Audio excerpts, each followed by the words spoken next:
సూర్యాపేట మండలం యార్కారం గ్రామంలో రాజకీయ కక్షలు బగ్గుమన్నాయి. బీఆర్ఎస్ నాయకుడు మాజీ సర్పంచ్ భర్త అయిన చింతలపాటి మధును గుర్తు తెలియని దుండగులు అతి కిరాతకంగా హత్య చేసిన ఘటన జిల్లాలో కలకలం రేపింది. మధును హత్య చేసిన అనంతరం దుండగులు మృతదేహాన్ని గోనె సంచిలో మూటగట్టి యార్కారం స్టేజ్ సమీపంలో పడేసి వెళ్లిపోయారు. ఉదయం అక్కడికి వెళ్లిన స్థానికులు గమనించి వెంటనే పోలీసులకు సమాచారం అందించారు. సమాచారం అందుకున్న పోలీసులు ఘటనా స్థలానికి చేరుకుని పరిశీలించారు. అనంతరం మృతదేహాన్ని పోస్ట్ మార్టం నిమిత్తం సూర్యాపేట జనరల్ ఆసుపత్రికి తరలించారు. మృతుడు చింతలపాటి మధు గతంలో సంచలనం సృష్టించిన 2 హత్యల కేసులో నిందితుడిగా ఉన్నట్లు పోలీసులు తెలిపారు.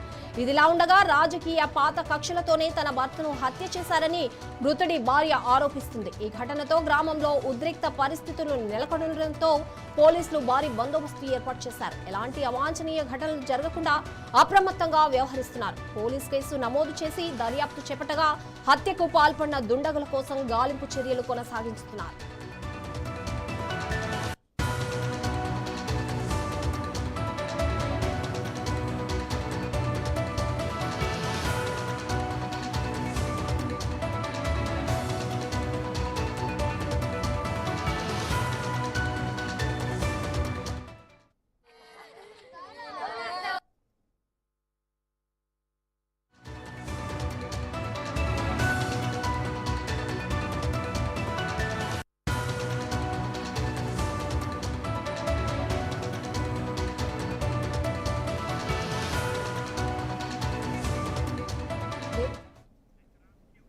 దీనికి సంబంధించి మరిన్ని డీటెయిల్స్ కుమార్ అందిస్తారు. కుమార్, ఈ ఘటనకు సంబంధించి డీటెయిల్స్ ఏంటి?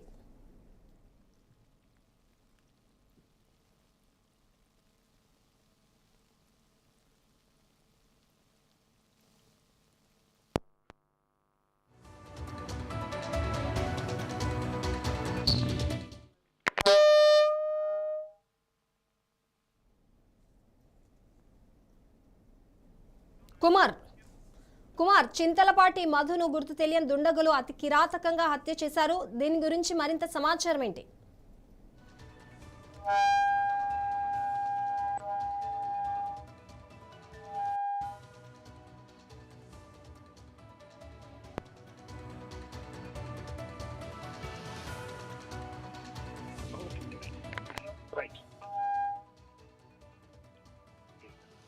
సూర్యాపేట మండలం యార్కారం గ్రామం ఒక్కసారిగా ఉనికి పట్టడం జరిగింది.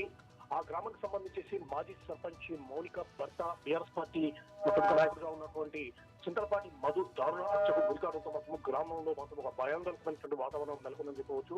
సో ఈ యొక్క మధు హత్యకు సంబంధించేసి కారణాల విషయంలో మాత్రం పోలీసులు పూర్తి స్థాయిలో దర్యాప్తు కొనసాగిస్తున్న నేపథ్యం అయితే ఉంది.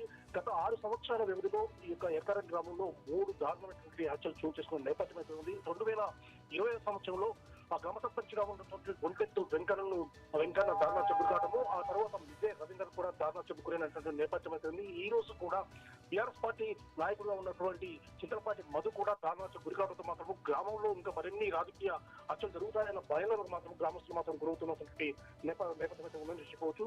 ఈ రోజు హత్యకు సంబంధించేసి చింతలపాటి మధు విషయం సంబంధించి హత్యకు మాత్రము రాజకీయ కక్షలే ప్రధాన కారణం అని చెప్పేసి కూడా స్థానికంగా ఉన్నటువంటి ప్రజలు అదేవిధంగా పోలీసులు భావిస్తున్న నేపథ్యం అయితే ఉంది.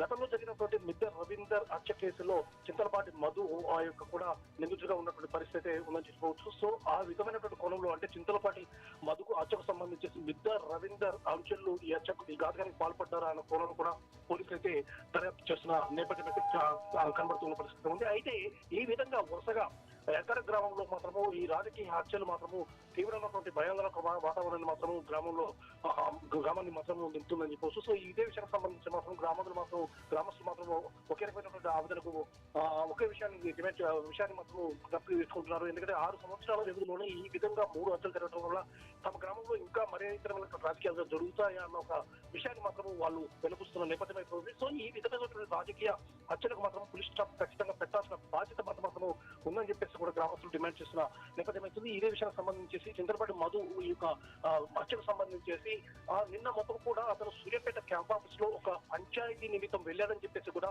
మధు యొక్క కుటుంబ సభ్యులు చెప్తున్న నేపథ్యం అవుతుంది. పంచాయతీ జరిగే సమయంలో మధు ఫోన్ స్విచ్ ఆఫ్ చేయడం కానీ అదేవిధంగా ఫోన్ సైలెంట్ లో పెట్టడం చేస్తాడు. ఆ తర్వాత పంచాయతీ అయిపోయినంత ఫోన్ ఆన్ చేస్తారు. ఇదే సమయంలో మధు కుటుంబీకులు కూడా అతనికి ఫోన్ చేయగా తాను ఇంటికి వస్తున్నట్టుగా కూడా చెప్పాడు. కాకపోతే రాత్రి అయిన తర్వాత కూడా రాత్రి సమయంలో కూడా మధు ఇంటికి రాకపోయేసరికి కూడా కుటుంబ సభ్యులకు మాత్రం ఒక రకమైన భయాందోళనకు లోనయ్యారని చెప్పవచ్చు. ఇదే సమయంలో ఉదయం ఈ రోజు ఎల్కారం గ్రామ శివారులో ఒక డెడ్ బాడీని మాత్రం అక్కడ ఉన్న స్థానికులు గుర్తించారు. వెంటనే పోలీసులకు సమాచారం అందించగా ఆ పోలీసులు ఘటనాస్థలానికి చేరుకున్నారు. ఆ యొక్క డెడ్ బాడీ అనేది గోల్డెన్ సర్కిల్లో కట్టబడి ఉంది. ఆ సమయంలో పూర్తి స్థాయిలో రక్తపు ముద్రలో ఉన్నటువంటి పరిస్థితి నెలకొంది. వెంటనే పోలీసులు ఘటనాస్థలం జరిగిన పోలీసులు ఆ యొక్క ప్రదేశానికి వెళ్లేసేసి పూర్తి స్థాయిలో విచారణ చేపడుతున్నారు. మధు కుటుంబీకులు కూడా ఈ యొక్క ప్రదేశానికి చేరుకోవడం జరిగింది. గోనె సంచి విప్పిన తర్వాత ఆ రోజు మధు వేసుకున్నటువంటి డ్రెస్ అదేవిధంగా అతను వేసుకున్నటువంటి షూస్ బట్టి అతని భార్య మధు మృతదేహంగా కూడా గుర్తించిన పరిస్థితి. ఎందుకంటే మృతుని యొక్క అంటే మధు యొక్క తల మొత్తం పూర్తి స్థాయిలో ఛిద్రమై ఉంది. అంటే హంతకులు అనేవారు బండరాలను అదేవిధంగా ఉపయోగించి చాలా ఘోరంగా హత్య చేశారని చెప్పేసి కూడా భావిస్తున్న నేపథ్యం. అయితే మధు హత్యకు సంబంధించేసి కారణాలు అంటే రాజకీయ కక్ష కారణాలా లేకపోతే మరే ఇతర కారణాలు ఉన్నాయా అని చెప్పేసి కోణంలో మాత్రమే పోలీసులు అయితే దర్యాప్తు చేపట్టారు. దీనికి సంబంధించేసి హంతకులను